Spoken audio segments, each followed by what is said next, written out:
We are back to do one of my least favorite videos to film, but I know you guys love these videos, so I'm doing it for you.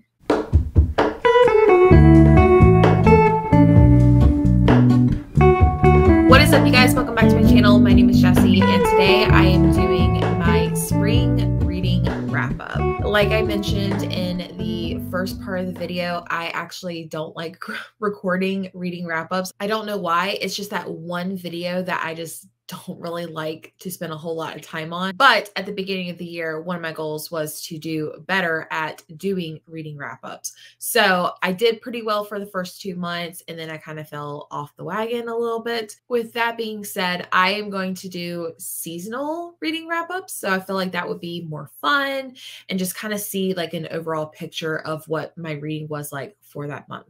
So in this video, you will actually see me do my March, April, and May reading wrap up. So 3 months. It was kind of an interesting month after I went back and looked at everything. So let's not waste too much time and just jump right in.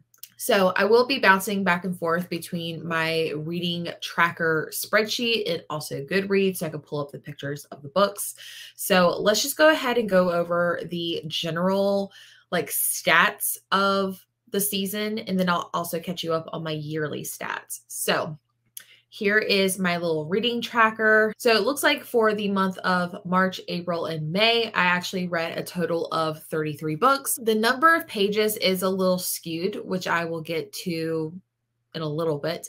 But according to what I tracked, it was 7,897 pages, average rating of 3.6. Again, that number could be a little bit off, and I'll explain why. So for the overall genres, it looks like my top genre was thriller, but not like a huge amount of thrillers, which is kind of interesting. So 33.3% was thrillers. Looks like another portion of it was graphic novels. I did participate in the graphic novel readathon as well as like bookathon, so those numbers could have played into it. A big portion of it was horror, about 24%. Which is interesting. And then 15.2% was romance, and then fantasy was up 3%. So yes, I did read a fantasy book, and it was just one, so don't get too excited. Let's see, acquisition. It looks like most of my books were from the library or it was owned, but I did have like Kindle Unlimited, recent purchase, ARCs, things like that sprinkled out throughout. And then this is like kind of crazy. Like, look at my overall star rating. No ones, no 2s, 3, 4s, and 5s. Like, how does that happen? Again, the total numbers on the sides, not accurate. I'll get to that in a little bit. Let's go over to my yearly stats. So far, let me just double check that number real quick of my total books read. I feel like that's not accurate. So I'm just going to go to Goodreads. It says I've read 50 books on Goodreads, so I must be missing a book. I know which book it is. Okay, that's because it's for summer. That's why. So a total number of 51 books for the year, a total of 13,417 pages, and my average star rating for this year is a 3.2. I've read quite a bit of 3 stars, as you can tell from right here. For the monthly breakdown, again, this kind of breaks down the past 3 months individually. Again, numbers are a little skewed. That's the last time I'm going to say that. But also here is my page count breakdown. April, I did take a really big trip, actually 2 really big trips. So that's why there was not as many books read in the month of April, which you can clearly see right here. Genres were sprinkled out through right here. And then here are my yearly stats as far as like percentages of what genres I've read. My acquisition, again, numbers. Here's the chart for that. And format, probably the biggest one is my combo reading, which is physical with the audiobook. I'm not surprised at all, but I feel like in the month of May, I did have 2 physical books. I had 3 audiobooks just by themselves, an ebook. So kind of interesting there. So Let's go back to the current page, and I'm just going to go in chronological order. Hopefully that's okay. So let me pull up the books here. I'm not going to spend too much time just because there are a lot of books to cover. So bear with me. All right, so the first book I wanted to mention is Ghost 19 by Simone St. James. This book was a whopping 80 pages. So I feel like anyone can get through this book very quickly. I gave this one 3 stars. I felt like it was a great premise. It was, from what I can remember, I'm already starting to forget most of this book, but it was a good book. I just wanted more out of it. But again, 80 pages, like what else did you expect? This is about a woman who moves to a town where she becomes obsessed with watching the lives of her neighbors while stuck in the house that refuses to let her leave. So general premise, could be paranormal, could not, you never know. So yeah, 3 stars. And then moving back along.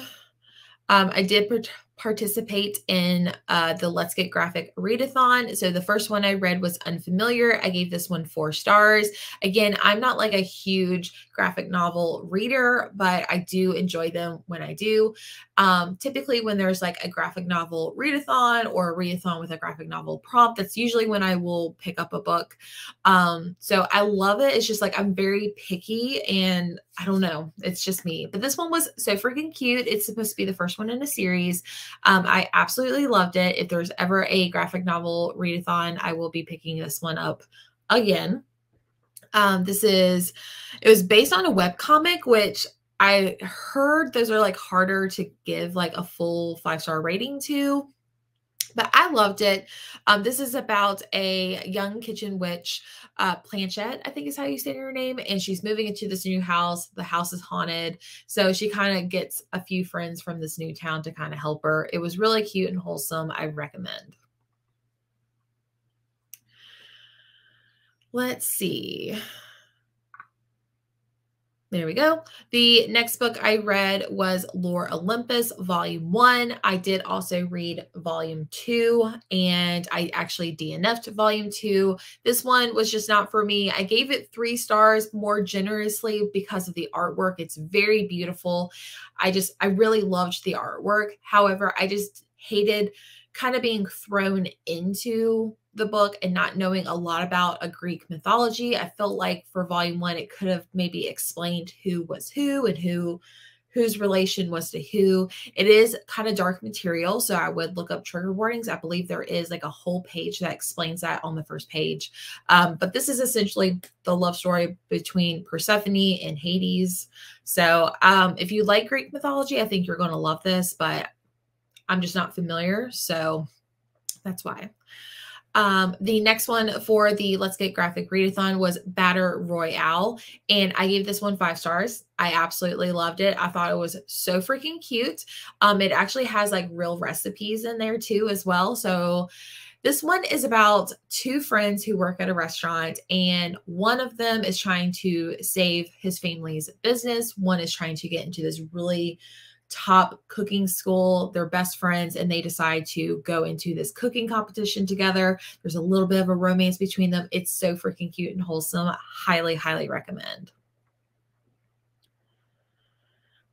The next one, I think I also gave 5 stars. Yeah, I gave this one 5 stars. This is Debbie Tung's Happily Ever After and Everything in Between. I've read what is it? A Quiet Girl in a Noisy World, and I absolutely loved this one.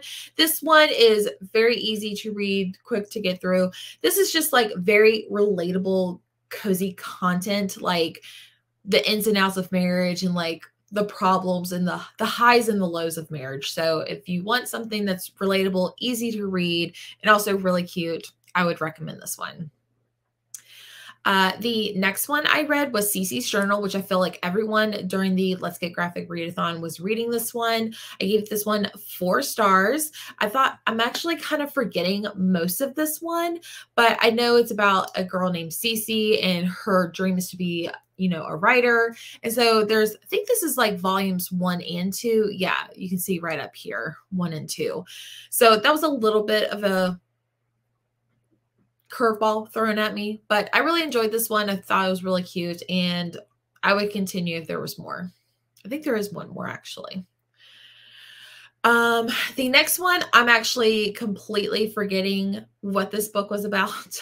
But this is City of Secrets. This is book 1 in a series. I gave this one also 3 stars. I felt like there wasn't a lot of, I remember thinking there wasn't a lot of like dialogue. And so I don't know. This one just didn't fit with me. The writing, the art style also wasn't my favorite, but 3 stars. The next one I read was A Quiet Retreat by Kirsten Modglin. I gave this one 3 stars. I feel like there are a lot of books out here that have a like writing retreat or some kind of retreat like setting or trope. I love Kirsten Modglin. I will say her writing or her books, excuse me, I never know what I'm going to rate them. They could be as high as 5 stars. I think the lowest I've given is 2 stars. So it is kind of a gamble, but I really enjoy her writing because it's quick and easy to get through. This one is about a bunch of authors coming to this retreat to like work on their novels together while living in this like cabin. And things go kind of crazy. There's also like a side story that gets woven in. I really enjoyed it overall, but it was kind of unrealistic in my opinion. But I would recommend if you like Kirsten Modglin. The next one is The House in the Pines by Anya Reyes, I think is how you pronounce her name. This one, me and Gwen actually did a book vlog for this one where we actually filmed our reading vlogs, but I gave her my footage and she gave me her footage, and then we had to edit each other's footage. That was so much fun. And Gwen, if you're watching this, I really hope that we can do that sometime. But yeah, this was really, really good. Even though I gave it 3 stars, I still think about this book. So it could be potentially a 4-star for me. But this is about a woman. Let's see, what was her name? Maya. Basically, when she was in high school, she met this guy where he was kind of troubled and something happened to where her best friend just kind of like dropped dead in front of both of them. And so she's always been troubled by that. And now years later, she kind of stumbles across this viral video where she sees the guy that she was hanging out with, and another woman just drops in front of him dead. And so she kind of has to go back and, you know, figure it all out. This was such a wild ride. I loved it. Maybe it's a 4-star. I don't know, but I highly recommend checking out that video. I read another graphic novel, not for the readathon. It is Garlic and the Vampire. This one is so stinking cute. And I'm trying to remember why I gave it 4 and not 5 stars. Of course, did I write a review? No, absolutely not. But this one was just so freaking cute and I loved it. I can't wait to read the other one. What is it? I can't remember. There is a second book that I really want to read. This one just took so long to get that I wasn't able to get it for the readathon. So that's why I read it. But it's so freaking cute and relatable. It's about these vegetables and it's just so cute. Let's see. The next one is If We Were Villains by ML Rio. I actually gave this one 3 stars. I actually buddy read this one with Summer, where we were both wanting to read some dark academia reads. And fun fact, this is actually one of Gwen's favorite dark academia reads. I personally was not a fan of this one at all. I think it's actually, I think I was going to give it like 2.5, rounded up to 3. But this one has a lot of like Shakespearean elements to it, and that's just not my jam. So I'm sorry, Gwen, but yeah, I think if that is your jam, or if you're looking for dark academia, you know, recommendations, I would check this one out. Let's see. The next one is the Sleep When I'm Dead book club pick for the month of March. It is The Villa. I will try to link the video down below where me and Jordan from Sorry Book Solid went over that. This is about 2 women who decide to take a trip together and to work on their writing projects in this villa, but this villa has kind of a dark secret past. So it is very interesting because me and Jordan kind of have different opinions on all of Rachel Hawkins' books. So I would definitely go check that out if you are interested. The next one is Set on You by Amy Lee. And this is actually the first book in, this is actually the first book in the influencer series. We actually read X's and O's for the X's and O's readathon that I hosted and created. So I wanted to go back and read this one, and I loved this one a lot more than the second one. It's definitely got like body positivity. It's got a really cute romance, and I think like if you like rom-com-y / like good positive messages, I think you're going to really like this one. It's about a curvy fitness model who falls in love with a guy at the gym, and it's just so freaking cute. I loved it. But this is the February book club pick for Sleep When I'm Dead. It is The Writing Retreat by Julia Bartz. Gave this one 3 stars. This one was kind of interesting and polarizing. Me and Liv from Liv's Library went live and talked about this one. But again, that writing retreat author coming together to do some writing, had that trope. I will say I kind of liked this one a little bit better than the Kirsten Modulin one, but this is definitely got that like fever dream type of trope.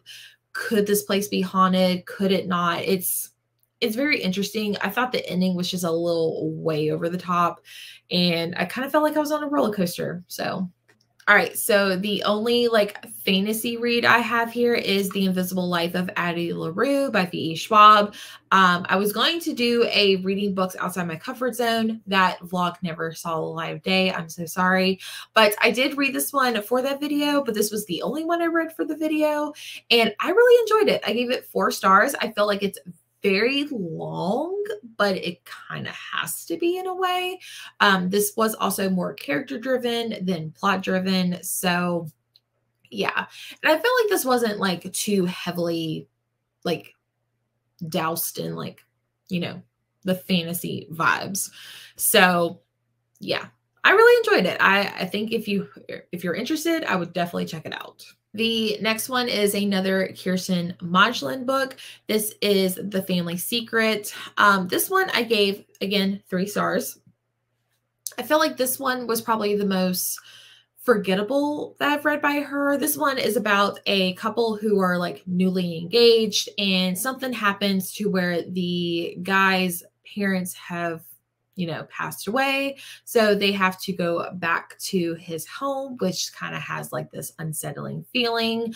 The guy's siblings are kind of odd, and yeah, and kind of moves into this like, oh, we're going to live here, and this isn't what the fiance signed up for.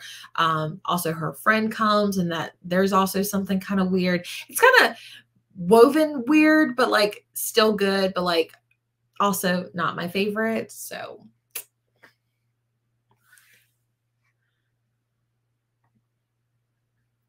alrighty, this one is definitely going to be a hot topic, but the next one we have is Happy Place by Emily Henry.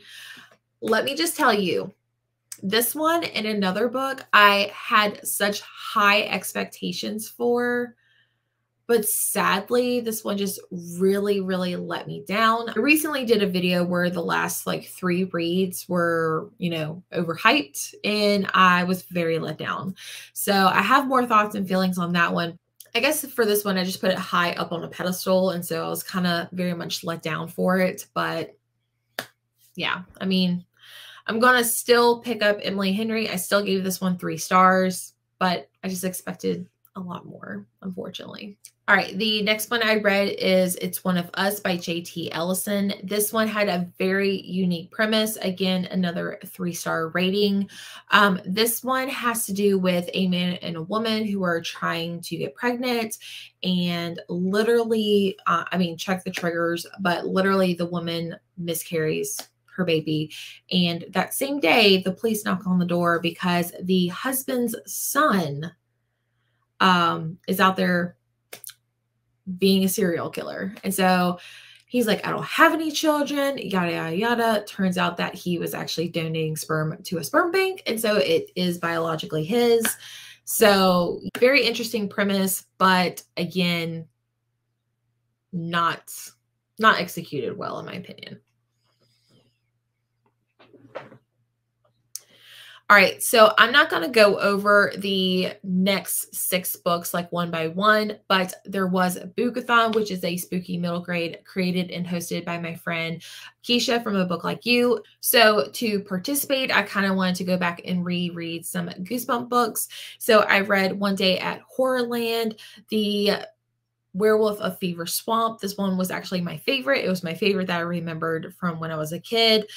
Stay out of the basement. And then also Welcome to Dead House. And then I also checked out 2 Choose Your Own Adventures because I remember those being really, really popular back in the day. So I have the Night in Werewolf Woods and then Trapped in Batwing Hall. I left those all unrated. So again, that could be a reason why those are not calculating into my star ratings and my average rating system and things like that. So that's why I mentioned the numbers may be skewed a little bit. All right, moving on, we have The Rehearsals by Annette Christie. Me and Gwen actually did a buddy read for this one. She rated this one higher, I will say that, but I actually ended up giving this one 3 stars. We kind of had different opinions about a certain topic in the book, and I was just like, no, I didn't like that. And she's like, no, but you've got to understand it like this. I was like, I know, I understand, but I don't like it. So for that reason, I mean, it kind of all worked out in the end. But again, I gave this one 3 stars. All right, here is the next one. It is Meet Me at the Lake by Carly Fortin. And you guys, again, just like the Emily Henry book, this one I gave 3 stars. I just loved Every Summer After by this one. And I just really hoped and prayed that Meet Me at the Lake would, deliver and still be as good. But I just wasn't connecting with any of the characters. I heard one person, I think on Book Talk, say this was just a bad version of Dirty Dancing. And I was like, yeah, no, but I kind of like the analogy. So but yeah, I was very disappointed in this one. It's also in that disappointment video that I had mentioned earlier. So yeah. Also in that video, it is The Last Word by Taylor Adams. I ended up DNFing this one at 51 or 52% into the book. This one just had such good potential, yet it was just so unbelievably boring. But yeah, this is about a woman who posts a negative book review. The author reaches out and is like, hey, I need you to take down the star rating. They kind of go back and forth and she's like, nope. And he's like, you're going to regret it. And so, yeah, the author goes and stalks her. So I wanted to like this one. I don't know how it ended, but from what I've explained to some of my friends, they're like, yeah, you're not going to really miss that much. I was like, okay, then I'm not going to finish this. So yeah. The next one is You Shouldn't Have Come Here by Geneva Rose. This was the most recent book club pick for Sleep When I'm Dead, and I gave this one 5 stars. This book is, you're either going to like it or you're going to hate it. So it is not for everyone, but I absolutely ate this book up. It is about this woman named Grace. She takes a solo trip to Wyoming by herself, which is kind of odd. And so when she gets to this Airbnb ranch, the owner of the property is there, which is kind of odd. And there's so many red flags, but like it is so freaking good in my opinion. Like I just loved it. It does have a little bit of a romantic element to it, which I typically do like in thrillers from time to time.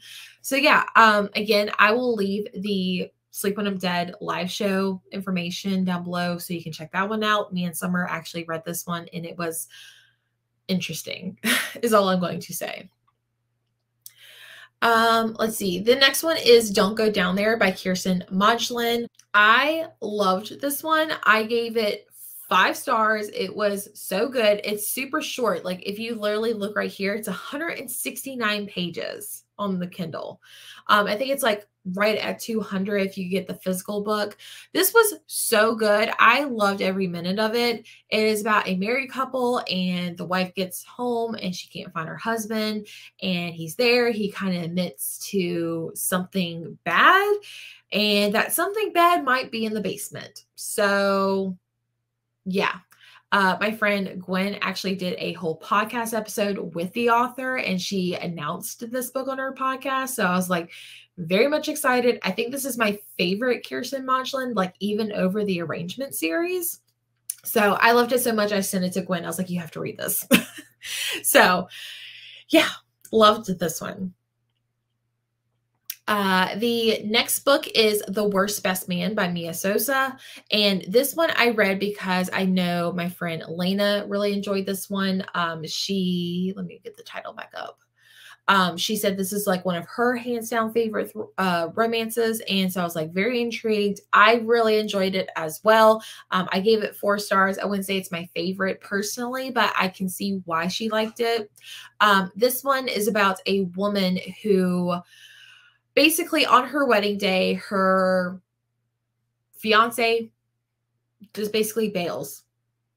And the way she finds out is his brother is the one to tell him. And apparently the brother said something to the groom the night before that made him change his mind. So now the bride hates both of them.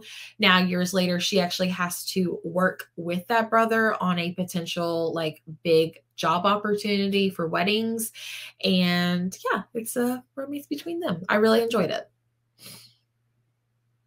And then the last book I read for this season was Never Lie by Frida McFadden.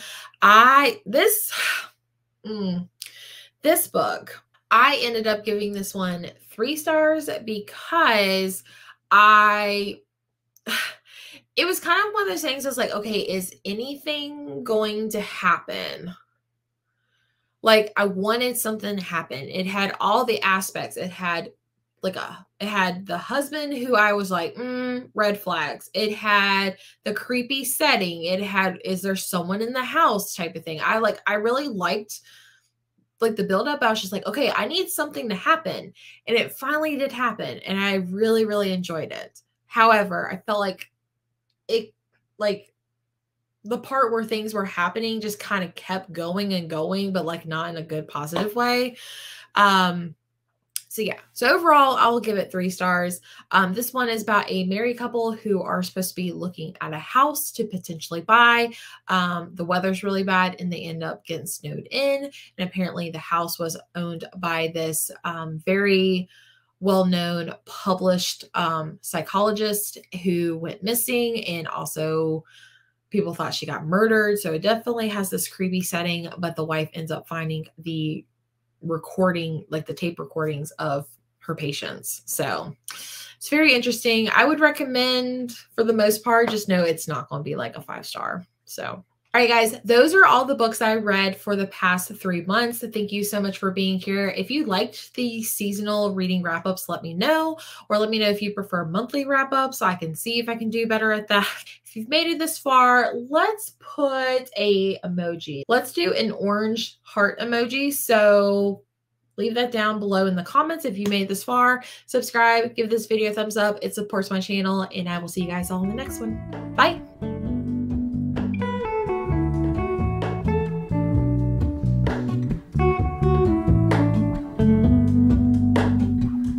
Hello, Ramona. I can't shake the simplest feeling beyond the ghost. We stand on the opposite shore. Hello,